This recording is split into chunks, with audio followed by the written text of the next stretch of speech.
সাফফাত। এই সূরাটি নাজিলের প্রেক্ষাপটটা যদি আমরা দেখি তাহলে আমরা দেখতে পাবো যে এই সূরাতে যে বিষয়গুলো আলোচনা করা হয়েছে, যখন এই সূরাটি নাজিল হয়েছে তখন হচ্ছে নবী মুহাম্মদুর রাসূলুল্লাহ সাল্লাল্লাহু আলাইহি ওয়াসাল্লামের মক্কি জীবনের মাঝামাঝি সময়ে, এবং এই মক্কি জীবনের মাঝামাঝি সময়ের শেষ পর্যায়ে এই সূরাগুলো আলোচনা করা হয়েছে। যখন নবী মুহাম্মদুর রাসূলুল্লাহ সাল্লাল্লাহু আলাইহি ওয়াসাল্লাম তাওহীদের দাওয়াত দিচ্ছিলেন তখন বিরোধীতে এমন পর্যায়ে চলে গেছিল, তারা অশ্লীল ভাষায়, অশ্লীল ব্যবহারের মাধ্যমে তাওহীদের সেই প্রতিবাদ করছিল। এই বিষয়গুলো মূলত এইখানে আলোচনা করা হয়েছে।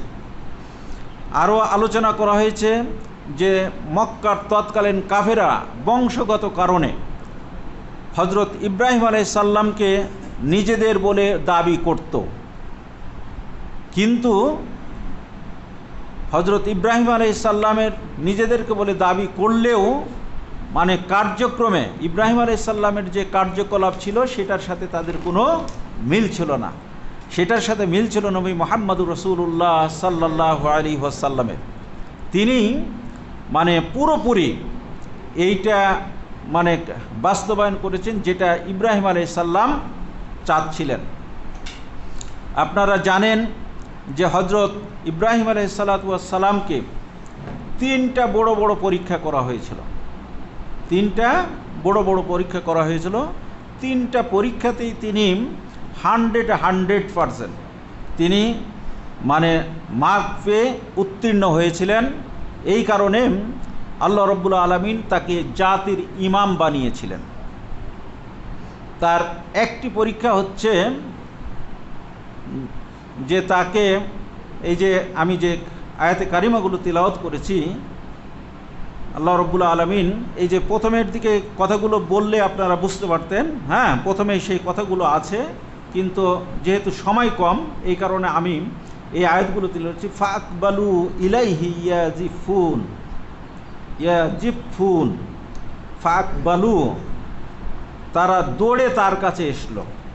মানে যখন আপনারা ওই মেলার কথা জানেন, মেলাতে যাওয়ার পরে মানে তাদের মন্দিরে ঢুকে হজরত ইব্রাহিম আলাইহিস সালাম তাদের কাছে খাবার উপস্থাপন করতেছে, হ্যাঁ তারা খাচ্ছে না, তারা কোনো কথাও বলছে না। তখন হজরত ইব্রাহিম আলাইহিস সালাম তাদের উপর ঝাঁপিয়ে পড়লেন এবং ডান হাত দিয়ে জোরে জোরে মানে আঘাত করে তাদেরকে চুরমার করে দিলেন। মেলা থেকে ফিরে এসে দেখতেছে যে অবস্থা খারাপ, মন্দিরের কোনো মূর্তি ঠিক নাই। তখন এই যে মানে যখন ঠিক নাই, তাদের দেবতার শরীরে আঘাত, এইটা তারা সহ্য করতে পারছে না। ফাকবালু, তখন তারা হজরত ইব্রাহিমের কাছে তেড়ে আসছে। আমরা তেড়ে আসা বলি না, যখন কোনো গুরুত্বপূর্ণ বিষয় হয় তার কাছে মানে জোরে সোরে এসে বলছে, ক্বালা আতা'বুদুনা মা তানহিতুন, সে বলল তোমরা কি নিজেদের ওই খোদাইকৃত জিনিসের পূজা করবে? মানে হজরত ইব্রাহিম আলাইহিস সালাম তাদেরকে মানে তাদের উপর ঝাঁপিয়ে পড়লেন এবং বললেন যে তোমরা কি নিজেদের মানে যখন ওই লোকগুলো হজরত ইব্রাহিম আলাইহিস সালামের কাছে আসলো তখন ইব্রাহিম আলাইহিস সালাম তাদের কাছে জবাব দেন, বলছে যে তুমি তো এই কাজ করেছো। মানে এইভাবে আলোচনা হলো যে হজরত ইব্রাহিম এটার বিরুদ্ধে বিভিন্ন আমাদের দেবদেবীদের ব্যাপারে বিভিন্ন কথাবার্তা বলে, তো কাজে সে এই কাজটা করেছে। তার কাছে লোক পাঠিয়ে দিল। যখন লোকেরা এসে তাকে বলল তখন হজরত ইব্রাহিম আলাইহিস সালাম তাদেরকে বলছেন, আতা'বুদুনা মা তানহিতুন, যে তোমরা কি মানে সেই জিনিসের তোমাদের খোদাইকৃত জিনিসের পূজা করবে?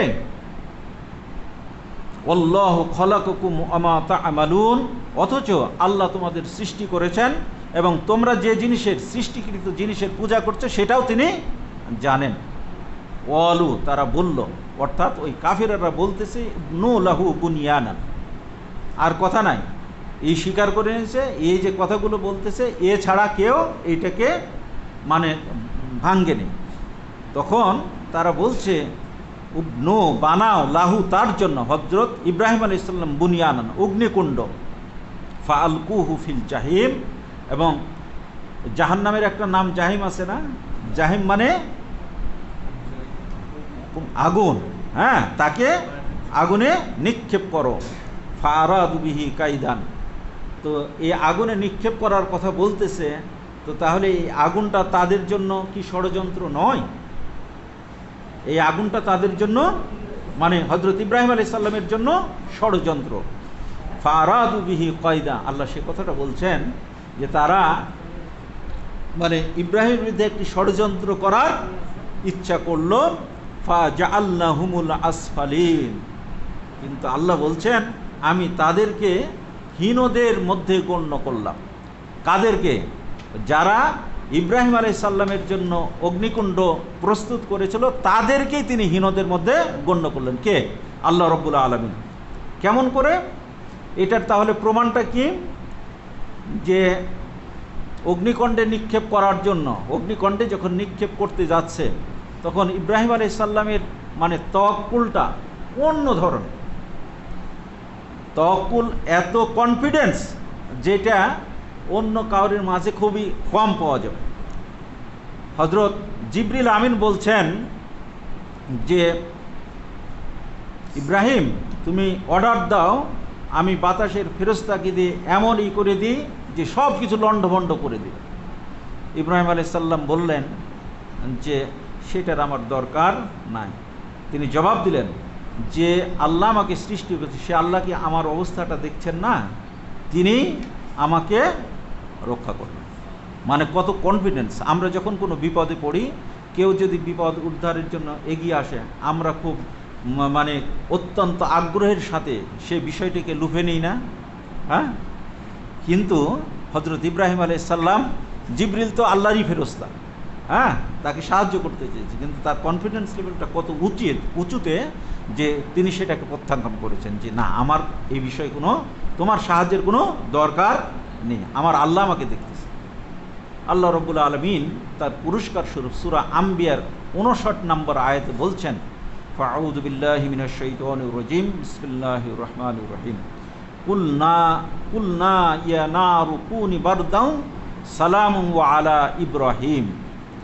আল্লাহ বললেন, যখন এই কথা ইব্রাহিম আলাইহিস সালাম অত্যন্ত তাওয়াক্কুলের সাথে এই কথা বললেন, আল্লাহ রাব্বুল আলামিন আর কাউকে কোনো কথা বললেন না, শুধু আগুনকে বললেন যে আমি বললাম আগুনকে, হে আগুন কুনি বারদান, তুমি হয়ে যাও ঠান্ডা, ও সালামুন এবং শান্তিময়। শুধু ঠান্ডা নয়, ঠান্ডা হলে তো বেশি ঠান্ডা হলে তো অবস্থা খারাপ হবে, তাই না? কিন্তু ও সালাম, শান্তিময় হয়ে যাও। কার প্রতি? আলা ইব্রাহিম, ইব্রাহিমের প্রতি। সূরা আনকাবুতের 24 নম্বর আয়াতে আল্লাহ রাব্বুল আলামিন বলছেন, এখানে আগুনকে আল্লাহ রাব্বুল আলামিন নির্দেশ দিলেন যে তুমি আমার ইব্রাহিমের প্রতি ঠান্ডা এবং শান্তিময় হয়ে যাও, একটা পশমও পুড়তে পারবে না। তাহলে আল্লাহর হুকুম, আল্লাহ তো সেই সত্তা যিনি কোনো কাজ করার ইচ্ছা করলে বলেন কোন আর ফায়াকুন, সাথে সাথে বলেন যে হও, আর সাথে সাথে সেটা হয়ে যায়। আল্লাহ রাব্বুল আলামিন সূরা আনকাবুতেও এই কথাটা বলেছেন, ফাআনজাহুল্লাহু মিনান নার, আল্লাহ রাব্বুল আলামিন তাকে মানে ওই আগুন থেকে রক্ষা করেছেন। হযরত ইব্রাহিম আলাইহিস সালামকে আগুন থেকে রক্ষা করেছেন। এই যে মানে পরিস্থিতিটা, এই পরিস্থিতির পরে এই তাকে যখন মানে অগ্নিতে নিক্ষেপ করা হলো, আল্লাহ রাব্বুল আলামিন তাকে মানে করলেন, রক্ষা করলেন। তখন এই বিরোধিতার কারণে হযরত ইব্রাহিম আলাইহিস সালাম আল্লাহর আদেশে তিনি মানে সেখান থেকে হিজরত করতে যাচ্ছেন। তাদের সাথে, তাদের স্বজাতির সাথে হযরত ইব্রাহিম আলাইহিস সালামের ব্যক্তিগত কোনো মানে সম্পর্কের কারণে তাদের সাথে বিরোধিতা হয়নি। যে কারণে বিরোধিতা হয়েছে সেটা হচ্ছে যে হযরত ইব্রাহিম আলাইহিস সালাম সম্পূর্ণভাবে আল্লাহ রাব্বুল আলামিনের কাছে নিজেকে সারেন্ডার করেছিলেন। এই কারণেই মূলত তৎকালীন মানে নেতৃবৃন্দের সাথে তার মানে মতবিরোধটা হয়েছিল। এই মতবিরোধ যখন হলো, তখন আল্লাহ রাব্বুল আলামিন এর হুকুমে হযরত ইব্রাহিম আলাইহিস সালাম তার মানে নিয়ে বলছেন, ক্বালা ইন্নী জাহিবুন ইলা রাব্বি সাইয়াহদিন। যখন দেখতেছে যে আর হলো না, তখন বলছে ইন্নী জাহিবিন ইলা রব্বি, আমি আমার রবের দিকে ছুটলাম, আমি আমার রবের পথে চললাম, সাইয়াহদিন, তিনি আমাকে পথ দেখাবেন। হযরত ইব্রাহিম আলাইহিস সালামের সাথে এই গণ্ডগোল হওয়ার পরে তখন তিনি বলছেন ক্বালা ইন্নী জাহিবুন ইলা রব্বি, আমি আমার রবের দিকে ছুটলাম, সাইয়াহদিন, তিনি আমাকে পথ দেখাবেন। সত্যিকার অর্থে হযরত ইব্রাহিম আলাইহিস সালামকে পথ দেখানোর মালিক কে? আল্লাহ। তিনি বলছেন তার কিন্তু কোথায় যাচ্ছে, কোথায় মানে কিভাবে যাচ্ছে সে বিষয়টা মানে ক্লিয়ার নয়, তার কাছে ক্লিয়ার নয়, কিন্তু তারপরেও তিনি কনফিডেন্সের সাথে বের হয়ে গেলেন, বলছেন আমি চললাম আমার রবের দিকে, তিনি আমাকে পথ দেখাবেন। তাহলে ওই পথ হারা অবস্থায় আল্লাহ রাব্বুল আলামিন তাকে পথ দেখিয়েছেন।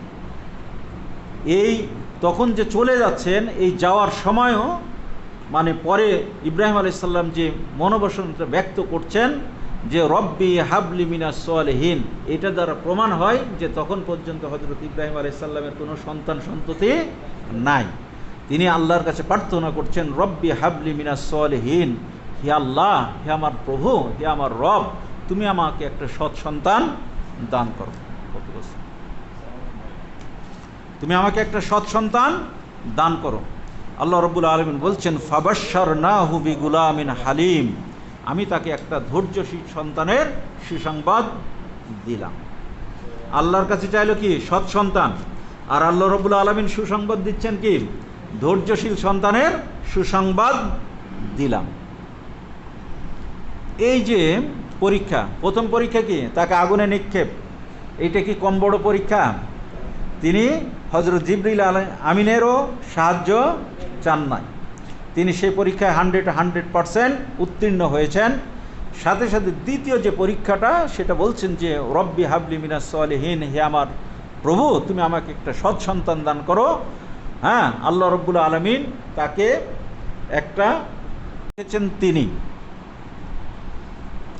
তিনি আমাদের জাতির পিতা এবং তিনি আমাদের নাম রেখেছেন মুসলিম।